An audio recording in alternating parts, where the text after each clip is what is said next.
Okay, so in the early 1950s, Iran was exporting 675,000 barrels of oil a day to the United States. Iran and the United States were like this. They were best friends and nothing could tear them apart.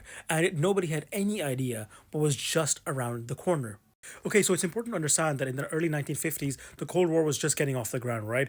Russia and the United States were both kind of figuring out which countries supported them, which countries were against them. And when this guy, Dwight D. Eisenhower, became the president of the United States, he was certainly concerned where Iran goes. But more important, he was really only concerned with what happened to the oil coming out of Iran to the United States.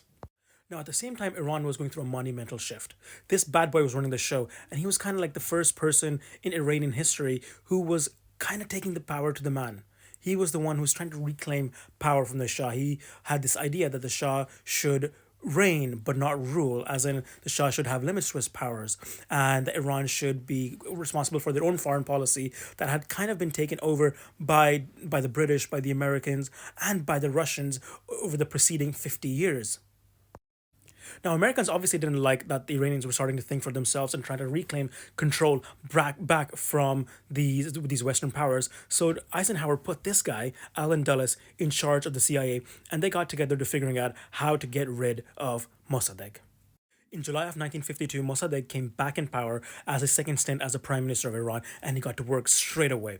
He reduced the military's budget by 15%. He got rid of high ranking individuals and established commissions to investigate corruption. He started to pick fights with his own domestic opponents. He railed against the conservative ulama and the religious scholars that had dominated the Iranian politics, and he began a mass drive of secularization, which pissed off the clergy. Now, all of these reforms make Mossadegh a highly unliked man in the upper echelons of power in Iran, and by early 1953, this guy, Fazlullah Zahedi, becomes the face of the opposition to Mossadegh. Now, all of a sudden, by the middle of 1953, Mossadegh has started to make enemies inside and outside of the country. Things are getting very, very difficult for him. The Shah wants him gone. The Americans want him gone.